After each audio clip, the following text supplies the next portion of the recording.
Welcome back. Now, we're going to go into our communities. And, of course, it's flooding season. Yeah. You see, yeah, it's flooding season. Flooding and, season. you know, we were talking yesterday, you know, the last couple of days, we were talking about issues in Cape Coast. Yes. And then we're going to the Western region. And we noticed yesterday on social media, some footage started coming out, you know, and then we began to realize that this flooding that's happening is not now. It's no longer the two big cities. It's now going wider, you know, and we have to ask ourselves some pretty critical questions. Yeah. Places that never used to experience flooding of this nature are now doing so. Let's go to the Western region.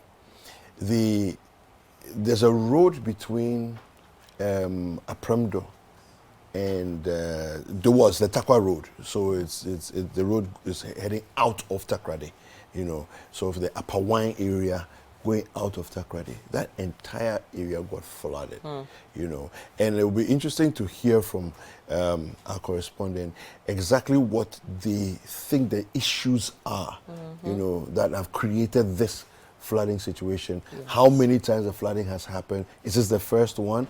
NADMO too will speak to them hopefully, and they'll give us a bit more perspective on this. Let's take a look at an interview with someone who was stranded in the floods. Yeah, the way secondary school for Wapon. Now, work out school name. I want to main secondary school by Yanabi. Shada in Swafa Haina, appoint Takrady Road, appoint to our grandpa one show, Funko Junction. Be a says a wild flooding, Nanka, Canada House, from Muko. Company be a bit what the assassin of a company was down while block of Pano. Since soon as you Ila, when your baby around fat, on and says Abacus, so by 2 hours in it, yet I want you to soon Adi, Wapon Adi. Into a new cry, Yempe for 1 moment and 1 boy. Now, do a man or on your anti West MPMC? There is one way in our one bra can do. Number the always were point the Funko Junction Adi. Sister 3 years, see, the boy, Mary Johnson. Aside.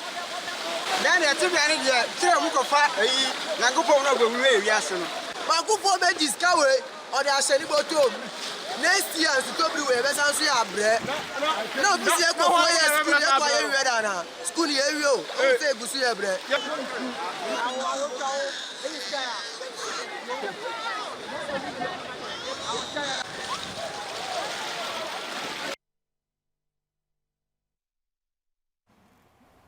Goodness gracious, those are quite troubling scenes, and we can see destruction of property, risk of life, and the same issue as the gentleman was talking about, people building in areas where water is supposed to be able to pass. So the consistency in the issue means we know what the problem, largely is, or at least one big aspect of the problem is. Yet, what, we're not able to arrest it? Look at the vehicle that's literally turned upside down in the water. Like someone trying to carry their baby through this. Oh my goodness me. Anyway, so man-made problem, at least according to one person interviewed on this, that people building in the wrong places is contributing to this. And this is serious. And of course, when the unexpected levels of rainfall also add to the mix, then it compounds the issue, you know. Totally. Definitely. Okay. Well, we'll be speaking to Abdul Ganiu Mohammed, who is the Western Regional Director for NADMO, and finding out from him exactly what NADMO is doing to help people who have been displaced or affected by these floods, and whether NADMO itself is resourced enough to handle what's happening. Because as Kweku was saying earlier, we're seeing these extreme incidents more and more around the country. And when there's devastation like this, NADMO has to step in to help. So, all right. Good morning, Abdul. Hello, good morning, my dear. Hello, Abdul, can you hear us? I can hear you. Okay, good morning. Thank you for joining us on Breakfast Daily. Thank you. All right, so we obviously have seen footage of what happened following heavy downpour in parts of the Western region. So far, what has NADMO been able to do to assist people who have been affected by this? First of all, let me say a very big thank you to you and your journalists. Currently, what happened yesterday to this morning, we'll be joined by the regional minister and the rest to go to the scene to witness what has happened. This is the second time such issue has happened to us within that municipality, that is Anta West municipality. So as we speak now, but as you see, motorists are using the road. We are taking inventory of what happened yesterday and this morning. So we'll be going around with the regional minister to look at all the incidents that have happened. But on the road, both the wings of the road, the drainage system are choked ones and they are very smaller ones. So the regional minister, if quickly something can be done so that we address the issue of the flooding within that community. To the best of your knowledge, is this, at least in recent times, is this the heaviest downpour that has happened there recently, and the kind of damage that has occurred? Is this, have you seen this kind of devastation before recently, or is this like a new thing? No, it happened somewhere around 2020. It happened once, and it has happened again. That's the second time. Okay. So we understand, yes, you're still taking inventory of people who need your assistance, but for NADMO itself, I mean, at least in your region, are you adequately resourced to be able to cater to the number of people who need your assistance currently? So far, we don't have enough, which we'll send a report to the headquarters for redress. So, regarding the school, the St. Mary's Boys School, what do you know? What's the update on what's happening? Because there's also footage of flooding in the school as well. What do you know about that? And are there any interventions for them? Yeah, yesterday it was on the main road. So this morning we'll go into the school premises to ascertain what has happened there. But because of the school is a little bit on a hilly side, I don't think much has been affected within the school premises. Okay. Okay. Now, just from the top of your head, if people are watching and maybe they want to send some assistance, you did mention you don't have enough, or you're looking for, some kind of help. What would you say people need currently that maybe somebody could support with? Yes, if there's any support or like to receive maybe something like food items, clothing, mosquito nets, mosquito coil, soap, because this will be the immediate things that people will need it, because of the downpour. Definitely there will be issue of when the water recedes, there will be issue of mosquito around the community. So after everything, we don't want to see anybody falling sick to go to the hospital. We want them to see them very healthy, so that they will still serve Mother Ghana as we all do. Okay. Thank you so much. Abdul Ghani Mohammed, he's the Western Regional Director for NADMO. And as he explained, NADMO is on the ground trying to assess the situation and provide assistance to those who have been affected. He did also add that they need all the help they can get, basically. So if you were listening and you can send some food items, etc., contact the NADMO office in the Western region or even nationally to see how we can also support. Yeah. But, again, these things are cropping up all over. And this is an entity, NADMO, that is probably already stretched thin, doesn't have much to work with. And now they're being faced with these extreme weather situations, which stretches them even further. We have to pay attention to what they can do. But I think we need to separate the downpour from the flooding. They're not necessarily the same. Well, Even though the flooding will come as a result of a downpour, as we know, we have situations that we've experienced right here in Adabraka where the Odo can swell, but there's not a raindrop in Adabraka because the waters are coming from elsewhere. Do you see? And like we mentioned, there are drainages that need to be opened up. There are people that have actually cited buildings in the wrong in places. wrong places.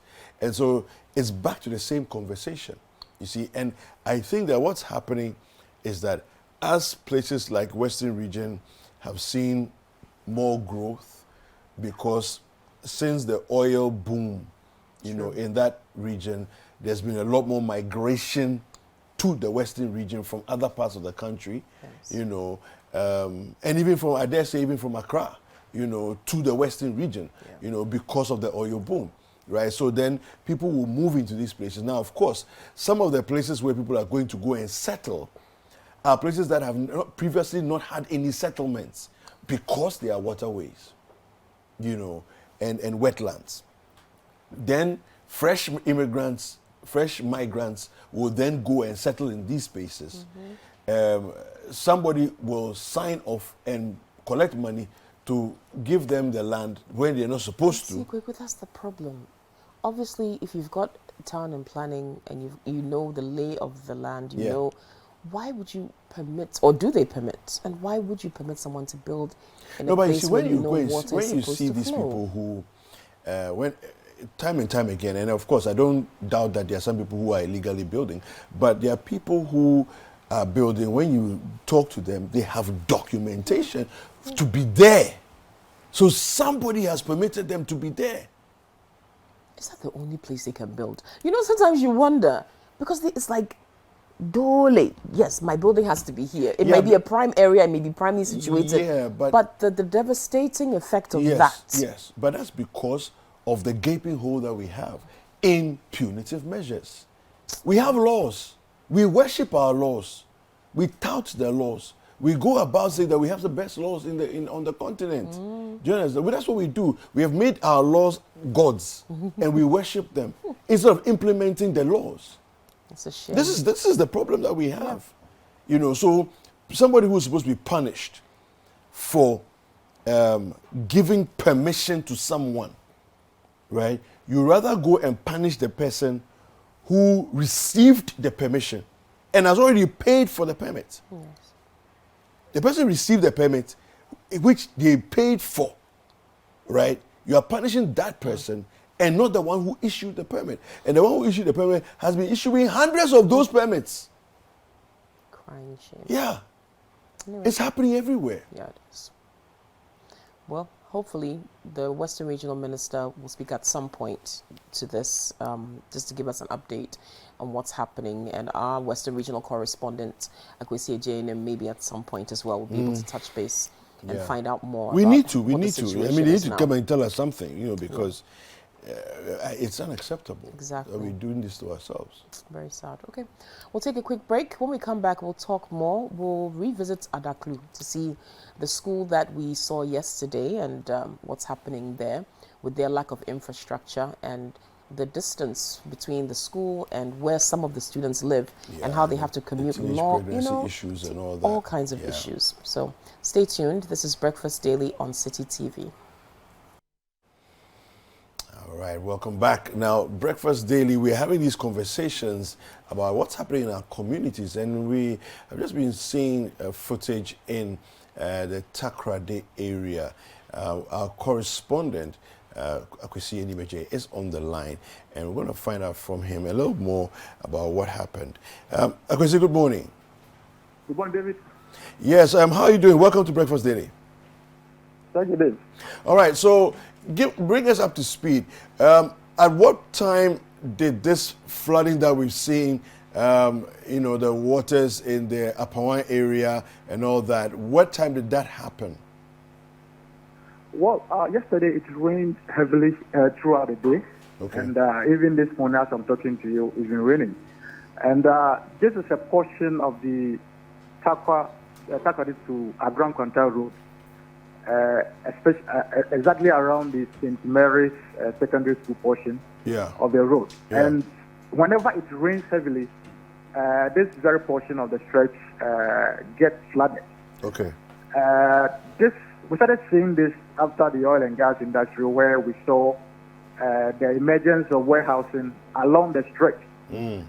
So if you take Takoradi to Agron Kwanta, it has become the enclave, oil and gas enclave, where we have a lot of logistics companies sited along the stretch. So you can count more than 15 warehousing along the stretch. And right opposite to the secondary school, the St. Mary Secondary School, used to be a reserve. Should I say a marshy area, a wetland.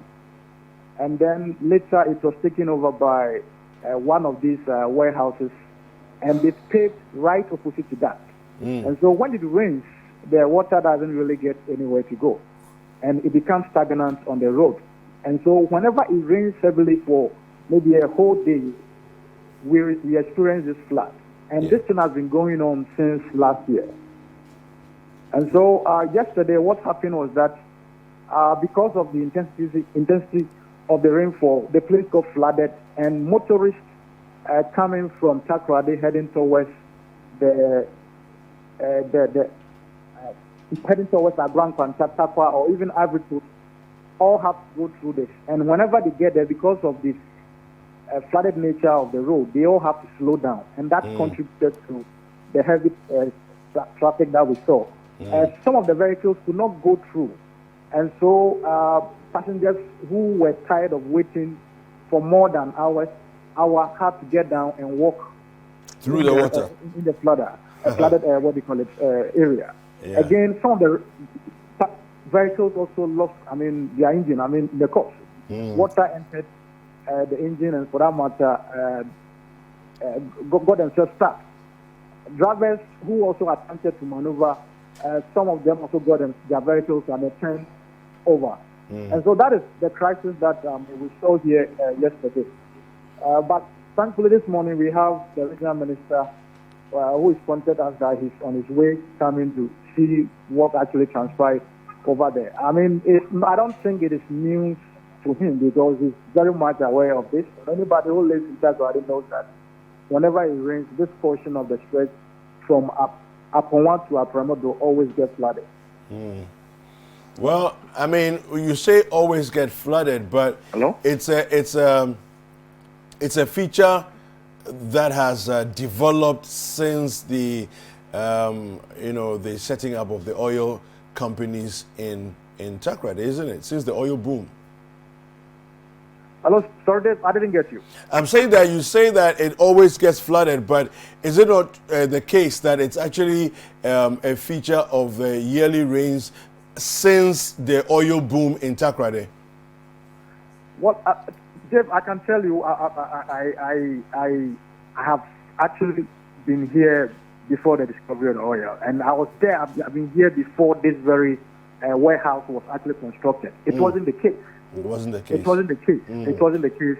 We have the very place that got heavily flooded sit right in front of the secondary school, and just opposite the secondary school, we have a warehouse which also stores some of these logistics for the industry. And when it rains, it doesn't get any place to settle. So it sits on the road, and then we have this flood.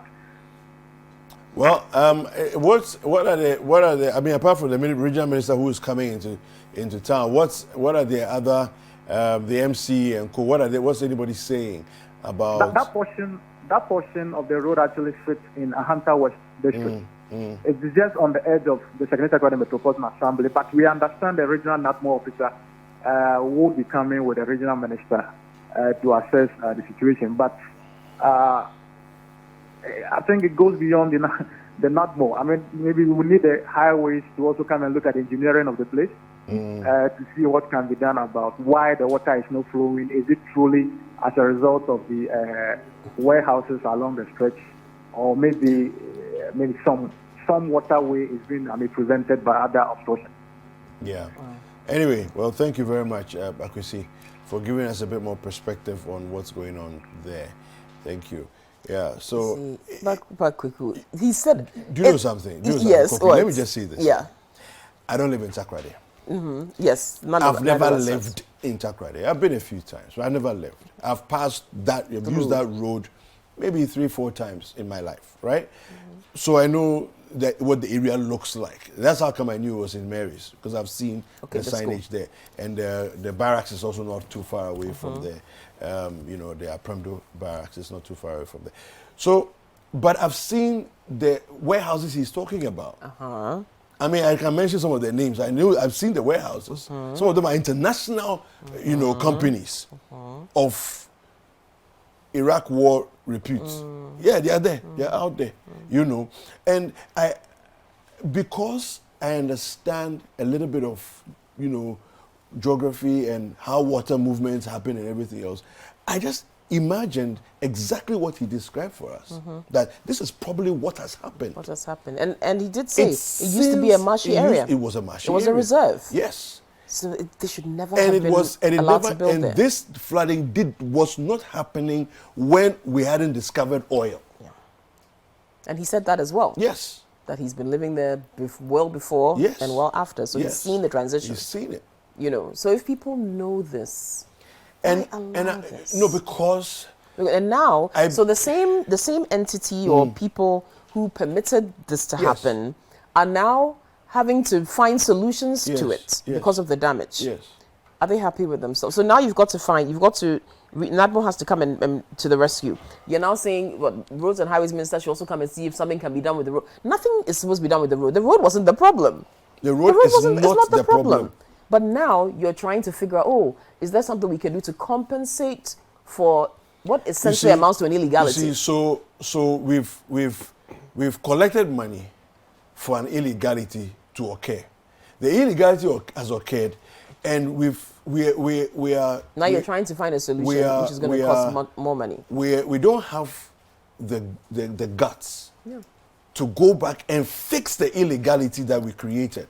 No. So now we're looking for an even more expensive solution to the problem. The solution is bulldoze all those warehouses that are in the waterway and open the course that goes to the sea. That's the solution. It's a no-brainer. But yes, of course, people have money in their pockets. Yes, you've taken money already. We understand how it works. This is what we will do, and then we'll be looking for expensive solutions. You want to now do more procurement, build flyovers, other things, all kinds of gimmicks to fix a very simple problem. And the people who bulldoze open up the waterways, let those places come back to their old state of being reserves. And look, I don't know, you know, sometimes the saddest part is watching people carrying children. Yes. Their cars turned over. Yes. Wading through that water when they have absolutely nothing to do with how the situation even came about. But they're the ones who are going to bear the brunt of it. If you happen to be on holiday and you were driving, say, to Yamoussoukro, okay, with a family, you would have been stuck in that water. Can you imagine? You would have been stuck in that water because this is part of the Trans-African Highway. It's part of it. And you probably have to disembark and abandon everything. So think about it like this. The Trans-African Highway we are building this as part of this is a part of the West African Bloc. The West African Bloc goes from Abidjan, okay, to Lagos. This is our part. And look at how we are treating our part. This is us. This is Ghana's responsibility. Yeah, this is how we do our side of the deal. This is what we are doing. Go and see what they are doing in Ivory Coast. Go and see what they are doing in Ivory Coast. When they say, what do you call it, Marine Drive. Go and see Marine Drive. Just say the thing goes sweet you keke. All right. Beautiful. On that note, Ghana, we'll take a quick break. When we come back, we'll continue our discussions. And don't forget, you can send us a message. You can hashtag Breakfast Daily or WhatsApp 0550-585832 and let us know your thoughts. And if you're somebody who lives in that area, maybe you can also give us some insight as to how the rainfall and the flooding has affected you and affected activity in your area. We'll be right back.